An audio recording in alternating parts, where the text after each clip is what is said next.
살면서 약 먹을 일이 한 번도 없으면 진짜 좋은데요. 태어날 때부터 크고 작은 병을 앓고 그때마다 약부터 찾을 수밖에 없죠. 근데 만약에 찾는 약이 없으면 느낌이 어떨까요? 그런 일이 지금 실제로 벌어지고 있습니다. 이걸 악용해가지고요, 약을 신속하게 줄 테니까 현금을 달라고 하는 피싱 사기까지 등장할 정도인데요. 그런데 사실은요, 현재 시중에 똑같은 약이 약 70가지나 있습니다. 이게 대체 무슨 말인가 궁금하시죠? 지금부터 여러분이 알고 있는 약 이름의 진실 알려드리겠습니다.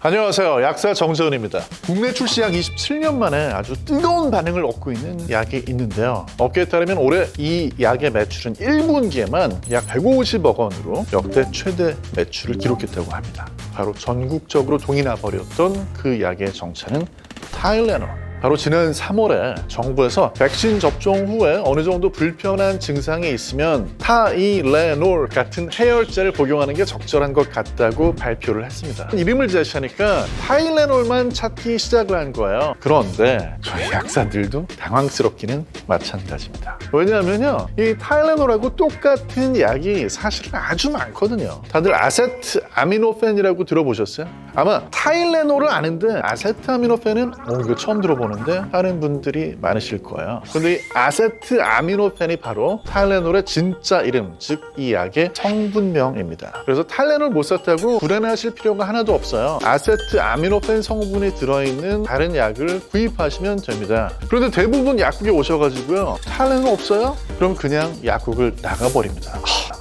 그때마다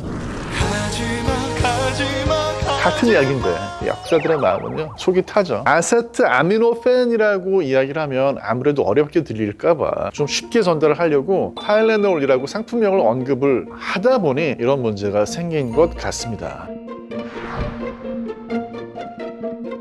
해열 진통제라고 하면 타일레놀이 거의 고유명사처럼 쓰이잖아요. 이런 식으로 제품명이 아예 고유명사가 된 예가 있습니다. 아세틸살리실릭 애시드, 이 약이 바로 아스피린입니다. 그런데 아스피린은 이제는 상표 이름이 아니고 아예 그냥 아스피린이라고 씁니다. 또 우리가 데일밴드라고 하잖아요. 일회용 반창고를 안 찾고 데일밴드 주세요 라고 말씀하시고, 또 구강청정제를 찾으러 온 분들이 가그린 주세요 이렇게 말씀을 하시거든요. 타일레놀 마찬가지인데요, 어떤 일반 명사인 것처럼 쓰죠. 그래서 코로나19 백신 접종하고 나서 아세트아미노펜 성분의 해열 진통제를 사 먹으면 좋다라고 기억을 해주시면 좋습니다. 이 아세트아미노펜이 발견된 역사에는요, 아주 재미있는 이야기가 들어있습니다. 19세기 말에 구충제를 연구를 하고 있었어요. 근데 뭐 가지고 연구하고 있었냐면 나프탈렌 가지고 연구를 하고 있었어요. 옷장에 나방이 좀 먹지 말라고, 그 나프탈렌을 예전에 장내에 있는 기생충을 죽일 수 있지 않을까 구충제로 연구를 했던 거예요. 그런데 실수로 아세트아닐리드라는 약을 잘못 환자한테 주게 됩니다. 그 환자 뱃속에는 불행히도 기생충이 많이 있었는데요, 기생충은 하나도 죽질 않았어요. 그런데 그 기생충 감염으로 인해 가지고 열이 나던 환자한테 해열이 되는 그런 효과가 나타나는 겁니다. 먹다 보니까 통증도 줄어들었어요. 그래서 무슨 약을 먹고 이런 거지? 알고 보니까 아세트아닐리드라고 하는 다른 약성분을 복용하게 됐던 거죠. 근데 이제 이 아세트아닐리드라는 약성분은요, 체내 산소 공급이 저해가 되는 청색증이라고 하는 아주 위험한 부작용이 있기 때문에 약으로 쓸 수가 없었습니다. 근데 나중에 이제 미국의 생화학자 두 분, 줄리어스 엑셀 로드라는 분하고 버나드 브로디라는 이 두 사람이 아세트아닐리드 때문에 해열 진통 효과가 나타나는 게 아니고, 이 아세트아닐리드가 우리 몸에 들어가면 아세트아미노펜이라고 하는 성분으로 바뀌면서 바로 이 성분이 해열 진통 효과를 낸다라는 걸 밝혀낸 거예요. 마침내 1950년대 이 아세트아미노펜이 지금 우리가 알고 있는 그 약으로 출시가 됐습니다. 이 성분이요, 타일레놀에만 들어있는 게 아니고요, 펜젤, 개보린, 웬만한 종합감기약의 뒤를 보시면요, 아세트아미노펜이 들어있습니다. 아세트아미노펜 성분이 들어있는 약이 2,000종이 넘어요. 그런데 아세트아미노펜 성분의 해열 진통제를 과잉으로 중복 투여하게 되면요, 간 손상이 발생해서 자칫 생명을 위협할 수도 있습니다. 실제로 이거는요, 타일레놀을 판매하는 회사에서도 걱정을 하고 있는 그런 부분이에요. 그래서 예전에는 타일레놀을 하루에 4g까지는 복용을 해도 된다고 했었다가 최근 들어가지고 회사에서 자진해서 3g까지만 복용하라고 기준을 바꿀 정도입니다. 그러니까 몸살 기운에 몸살 감기약, 머리 아픈 거는 두통약, 근육통이 있으니까 근육통약. 이런 식으로 해서 3가지 약을 복용하게 되면요. 자칫 잘못하면 아세트아미노펜의 하루 상한치를 초과해서 복용하게 되는 겁니다. 이 성분을 확인하시지 않으면요. 동일 성분의 진통제를 과잉으로 복용할 수 있습니다. 감기약을 복용하실 때도요. 약을 2가지, 3가지를 복용하게 될 때는 항히스타민제 같은 성분이 중복이 될 수 있어요. 그럼 어떤 일이 벌어지냐면요. 너무너무 졸려요. 이런 분들이 운전하게 되면 굉장히 위험하겠죠. 또 하나는 변비가 생겨요. 여기까지만 가도 그래도 괜찮을 것 같은데 어떤 분들, 특히 중년의 남성분들은 소변을 못 보게 됩니다. 저도 중년이지만 안 그래도 소변을 보는데 어려움을 겪는 분들이 있습니다. 그런데 이분들이 감기약 속에 있는 항히스타민제를 과잉으로 섭취하게 되면요. 화장실을 아예 못 가게 돼요. 소변을 아예 못 보게 됩니다. 이때는 응급실을 가셔야 될 수도 있어요. 이런 부작용은 소변을 못 보게 되고 졸리고 한 정도까지 가는 게 아니고요. 치매 비슷한 증상까지 나타날 수도 있어요. 전문용어로 항콜린 작용이라고 하는데요. 아세틸콜린이라는 이 신경 전달 물질의 작용을 방해하는 게 항콜린 작용인데 아세틸콜린이라는 신경 전달 물질 여기에 문제가 생겼을 때 치매 증상이 나타나거든요. 그러니까 중요한 건 뭐냐면요. 진통제가 됐건 피부과에서 처방받은 약이 됐건 멀미약이 됐건 간에 내가 복용하고 있는 약이 다른 약하고 중복, 겹치지 않는지 항상 확인을 하셔야 되는 거예요. 어떤 분들은요. 소염제 따로 있고 진통제 따로 있고 해열제 따로 있고 이런 줄 아시는 분들도 많이 계세요. 그런 경우에는 오셔가지고 소염 진통제를 드리면 이거 해열 안 되잖아요. 해열 진통제 주세요 하는 분들 계시거든요. 그렇지 않습니다. 해열 진통제라고 하면 보통 우리가 브루펜, 에드빌, 탁센 이런 것도 떠올리는 분들 계실 거예요. 그런데 브루펜, 에드빌, 탁센에 들어있는 약은 정확히 말씀드리면 해열 진통 소염제입니다. 그러면 해열 진통제하고 소염 진통제하고 차이가 뭘까요? 해열 진통제는요. 뇌하고 척수에서 통증에 대한 역치를 높여줍니다. 소염 진통제는요. 똑같이 뇌하고 척수에서 중추적으로 통증에 둔감하게 만들어줘요. 거기에 더해서 염증도 줄여주는 그런 소염 작용이 함께 있는 약입니다. 그래서 이 약에는 이부프로펜, 또 덱시부프로펜, 나프록센 같은 약들이 있습니다. 아세트아미노펜은요, 이 약 성분만 적혀 있을 때는요, 이건 빈속에 먹어도 되는 약입니다. 그런데 이부프로펜, 덱시부프로펜, 나프록센 이 약 성분이 들어있을 때는 빈속에 드시면 안 돼요. 그때는 위에 무리를 줄 수 있어요. 그래서 이 약들은 식사하고 나서 즉시 복용하는 게 제일 좋고요. 최소한 식사하고 나서 1시간 이내에 복용하는 게 좋습니다.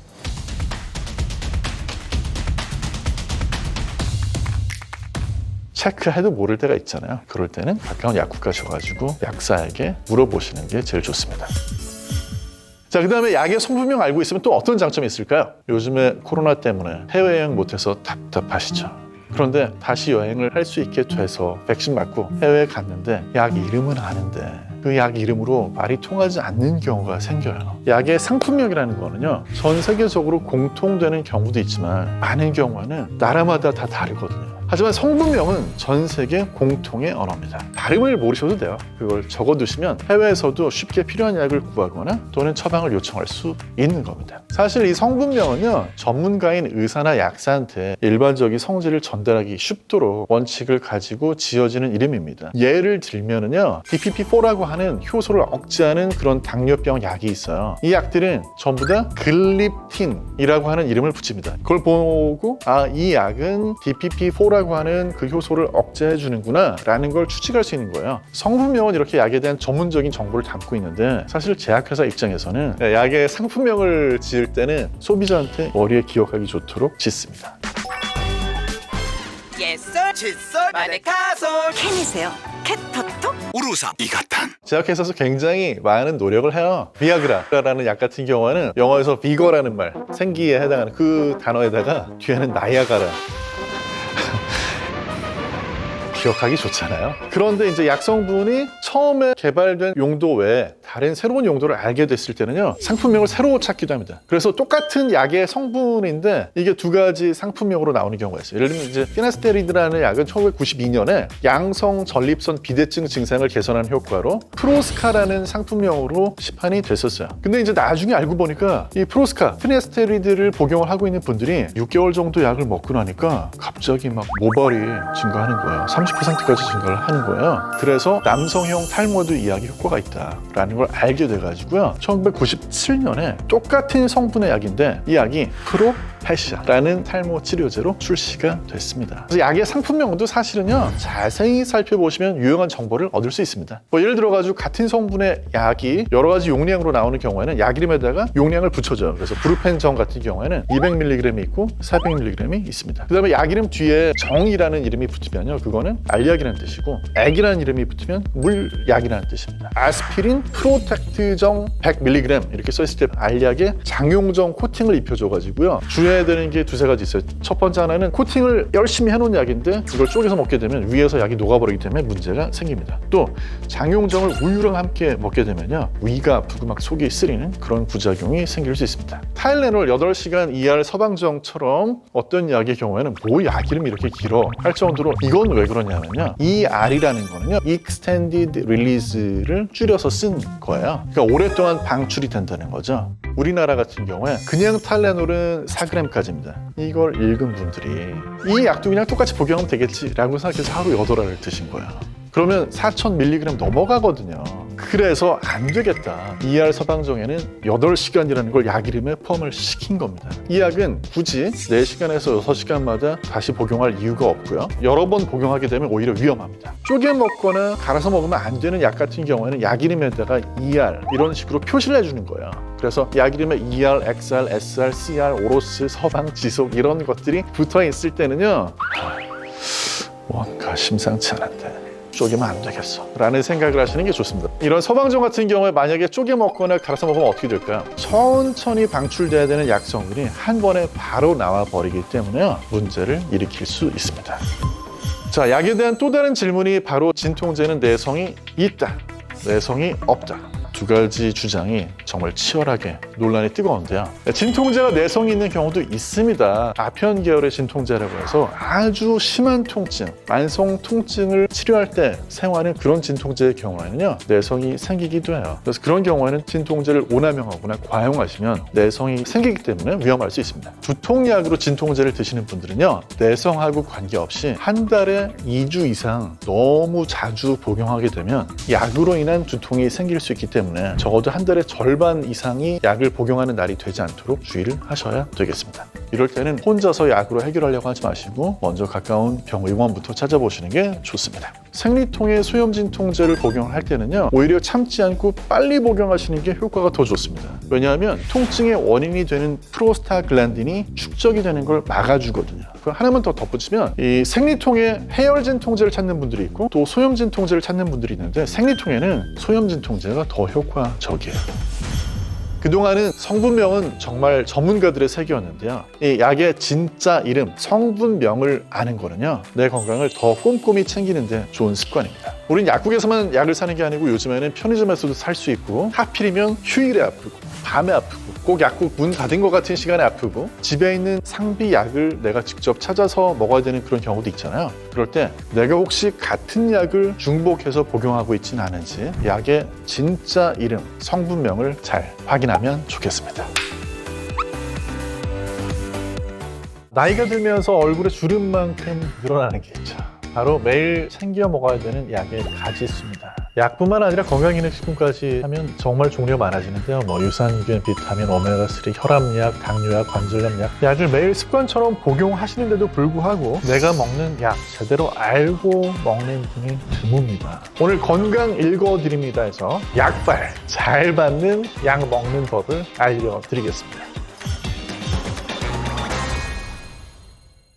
안녕하세요. 약 읽어주는 약사 정재훈입니다. 코로나19 이후에 건강을 위해서 영양제를 챙겨 먹는 분들이 진짜 늘어났는데요. 통계를 보면 한국인 약 70%가 건강기능식품을 꼭 챙겨 먹는다고 답을 했거든요. 두세 가지를 복용 중인 분들이 57.8%, 한 가지만 먹는 분이 23.9%, 네다섯 가지를 먹는 분도 12.9%나 된다고 합니다. 약이니까 무조건 좋겠지 하기에는요, 약은 길눈이 없습니다. 아무데나 가요.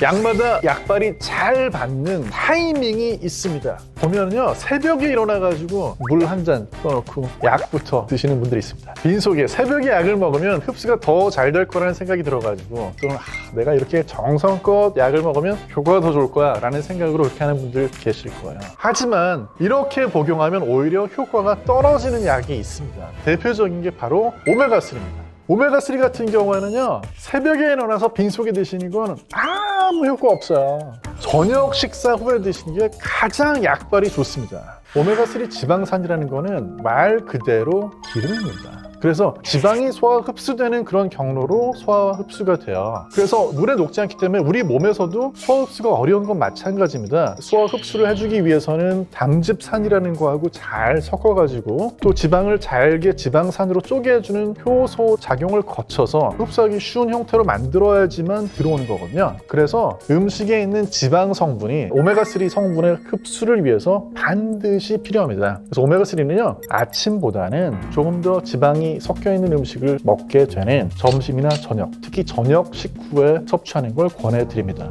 비타민 D 요즘에 진짜 유명해졌죠. 이 비타민 D도요, 식후에 드시는 거예요. 이건 실제로 2010년에 미국의 클리블랜드 클리닉이라는 데서 연구를 한 건데요. 연구 결과 비타민 D 보충제를 투여를 해도요, 혈중 농도가 제대로 끌어올려지지 않아가지고 결핍이나 부족 증상이 치료가 잘 안 되던 환자들이요, 아침이 아니라 하루 중에 가장 식사량이 많은 때 비타민 D를 복용하는 방법으로 바꿔주니까요, 혈중 농도가 평균적으로 50%, 많게는 한 80%까지 끌어올려지는데 성공했다는 연구 결과가 있습니다. 그래서 비타민 D도 하루 중에 가장 풍성하게 많이 드셨을 때 복용하시는 게 제일 좋습니다. 다음으로 한국인이 가장 많이 먹는 건강기능식품, 얼마 전까지 홍삼이었는데 이제 홍삼을 밀어내고 프로바이오틱스가 됐죠. 우리 장에는 유해균과 유익균이 서로 균형을 이루면서 살고 있는데, 유해균이 많아지면 어떤 질병에 걸릴 수도 있고 안 좋은 증상들이 나타나기도 하죠. 그래서 장에 우리 건강에 유익한 그런 균을 넣어주면 그로 인해서 사람이 건강성의 유익을 얻을 수 있다라고 해서 이제 안티바이오틱스 반대로 프로바이오틱스라고 이름을 붙였습니다. 자, 그러면 여러분, 프로바이오틱스 다들 어떻게 챙겨 드시고 계세요? 프로바이오틱스는요, 산성이 강한 환경에 약합니다. 그런데 우리 몸의 입장에서 세균이 몸 안으로 들어오는 게 별로 달갑진 않아요. 그래서 세균을 죽일 수 있도록 위산이 분비가 됩니다. 근데 여기에 파괴되지 않고 살아남아서 장까지 안전하게 도착해서 거기에 정착을 하려면 식전에 먹는 게 제일 좋습니다. 근데 식전에 먹어서 보내놓고 나서 걔들의 먹이가 되는 걸 또 하나도 안 드시면 아무 도움 안 되잖아요. 그래서 식전에 먹고 나면은 음식으로 채소나 과일 같은 프로바이오틱스 먹이가 되는 이런 것들을 풍부히 공급해 주시는 게 좋습니다. 근데 영양제나 건강기능식품이라고 하루에 20알씩 먹는다고 해서 무조건 좋은 게 아니거든요. 그래서 성분이나 어떤 기능성 물질이 중복되진 않는지, 또는 일일 섭취량에 맞게 섭취하고 있는지를 잘 살펴보고 먹는 게 중요합니다. 특히 지용성 비타민인 비타민 A가 또는 베타카로틴이 과잉으로 들어있는 거를 복용하지 않도록 주의해야 되는데요. 보통 이제 종합 비타민 보시면 거기에 비타민 A나 베타카로틴이 들어있는데 또 그거 말고 눈 영양제 따로 챙겨 드시잖아요. 근데 눈 영양제도 보시면 베타카로틴이나 비타민 A가 들어있어요. 비타민 A는 하는 역할이 비타민 D하고 약간 반대작용할 때가 있어요. 비타민 D는 뼈를 튼튼하게 해주기 때문에 칼슘하고 함께 많이 드시잖아요. 비타민 A 과잉은 골다공증 위험을 높일 수 있어요. 그리고 폐암 발병률을 증가시킬 수도 있습니다. 이건 왜 그러냐면요, 비타민 A 또는 베타카로틴 같은 이런 성분이 항산화 물질 역할을 해서 폐를 보호해줄 줄 알고 연구를 시작했는데, 흡연을 하고 있을 때는 이런 베타카로틴이나 비타민 A가 오히려 산화를 촉진하는 물질로 반대로 작용할 수 있다는 게 과학자들의 추측이에요. 중요한 건 용량이에요. 지나치게 용량을 초과해서 섭취했을 때는 건강을 해칠 수 있습니다. 그 밖에도 타이밍이 정말 중요한 약들이 있는데요, 감기약이나 알레르기, 비염 약 중에 흔히 비충혈 제거제라고 하는 약 성분이 들어있거든요. 이 약 성분은 사람의 교감신경을 흥분시킵니다. 그래서 어떤 분들은요, 감기약 먹고 나서 사람이 좀 공격적이 되거나 짜증을 잘 내요. 감기약 속에 들어있는 비충혈 제거약 성분이 중추신경으로 들어가게 되면 경우에 따라서 그렇게 사람을 좀 흥분시키고 자극할 수 있는 거죠. 그런데 밤에 잘 때 이런 성분이 우리 뇌에 들어가면 어떻게 될까요? 생생한 꿈을 꾸거나요, 악몽을 꿀 수 있어요. 코 막힌 걸 뚫어주는 약 때문에 오히려 수면이 방해를 받을 수 있는 겁니다. 그래서 감기약 중에서도 이런 식으로 비충혈 제거약이 들어있는 약들은요, 가급적이면은 자기 전에는 복용하지 않는 게 좋습니다. 만약 약 먹는 걸 깜빡했을 때는 어떻게 될까요? 약 먹는 걸 깜빡하는 경우가 정말 실제로 많이 있거든요. 저도 아침에 알레르기 비염약을 먹었는지 안 먹었는지 헷갈릴 때가 있습니다. 약을 깜빡 잊은 걸 깨달았을 때 그 시간이 중요합니다. 만약에 다음번 복용할 때가 더 가까웠다. 그러면 잊어버리시고 그냥 다음번에 약을 그대로 복용하시는 게 좋습니다. 근데 만약에 약을 복용을 깜빡한 시간이 다음번보다는 앞에 더 가깝다. 그때 그냥 바로 복용하시면 됩니다. 이거는 일반적인 원칙이고요. 여성분들이 복용하시는 피임약이라든지 어떤 특정한 약에 따라 가지고는 복용하는 일정이 좀 달라질 수 있어요. 그래서 이걸 내가 먹어야 될지 말아야 될지 불확실할 때는요, 그 약을 구입한 약국에 전화하셔가지고 물어보시는 게 좋습니다. 그런데 제일 주의하셔야 되는 건 뭐냐면 약 복용하는 걸 깜빡했어요. 다음 날이 됐어요. 어제 안 먹었으니까 2배로. 그러면 큰 문제가 생길 수 있습니다. 혈압약을 원래보다 2배로 드시면요, 갑자기 혈압이 떨어지니까 그것 때문에 현기증이 생긴다든지 기절할 수도 있어요. 또 만약에 갑상선 호르몬제처럼 공복에 흡수가 잘 되는 그런 약, 이 약을 깜빡 잊었다가 밥 먹고 나서 생각이 났다. 그래서 그때 드셔가지고는 아무 효과가 없을 수도 있죠. 그래서 갑상선 호르몬제를 깜빡했다라고 하는 그런 경우에는 식전 1시간이라든지 또는 식후 2시간, 즉 공복일 때 드시는 게 좋습니다. 자, 우리가 공복인지 아닌지 어떻게 알 수 있어요? 배를 만져보셨더니 배가 나와 있네요. 이걸로는 확인할 수 없습니다. 느낌이 배가 찬 것 같아요? 이걸로는 몰라요. 식사하기 1시간 전 또는 밥을 먹고 나서 식후에 2시간 정도가 지났을 때가 공복이라고 생각하시면 편리합니다. 평상시에 매일같이 복용해야 되는 그런 약의 경우에는 스마트폰이나 달력에 기록을 해두시는 게 좋겠죠. 물 없이 약을 복용하는 거는요, 고속도로에서 차를 급정차하는 것만큼 위험합니다. 약을 먹을 때 물을 마시는 거는요, 약을 녹이기 위한 게 아니에요. 빈속에 약을 드셔도 약을 녹이는 건 위에서 나오는 소화액으로 충분하거든요. 비유를 하면 약 먹을 때 물은요, 배달해주는 트럭 같은 겁니다. 알약을 물에 실어가지고 위까지 내려보내는 거예요. 만약에 그렇게 하지 않고 알약을 그냥 먹다가 잘못하면 내려가다 중간에 식도에 달라붙을 수 있기 때문에 그렇습니다. 점막에 달라붙어서 녹으면서요, 그 부위에 구멍을 뚫습니다.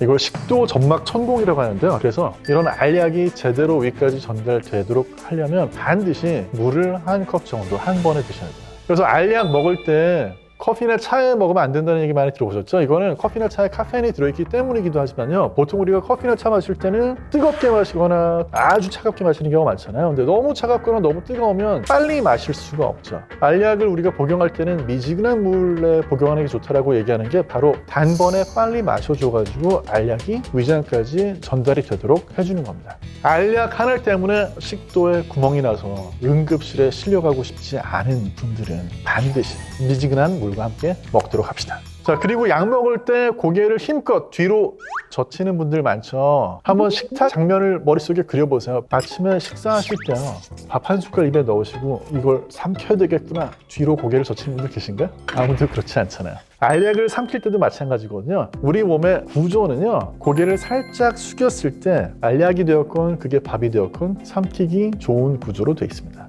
왜냐하면 기도가 식도보다 앞에 있어요.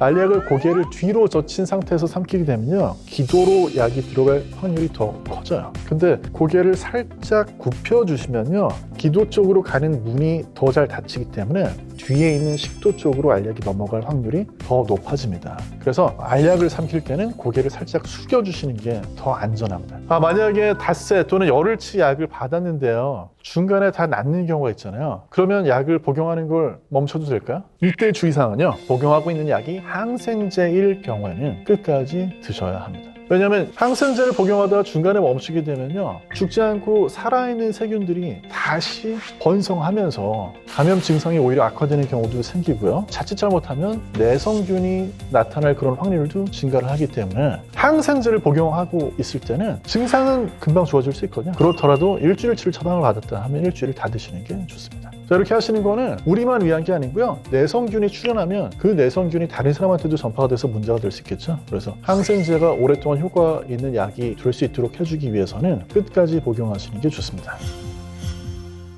모든 약은 독이다. 독성학의 아버지라고 불리우는 스위스의 화학자 파라셀수스가 남긴 말입니다. 잘 먹으면 약이 되지만 잘못 먹으면 오히려 독이 되는 게 약이거든요. 무조건 열심히 잘 챙겨 먹는다고 되는 건 아니에요. 중요한 게 약을 제때 올바르게 먹는 거라는 사실. 우리가 약을 제대로 알고 사용하는 데 대해서는 꼭 신경을 쓰고 또 주의하셨으면 좋겠습니다.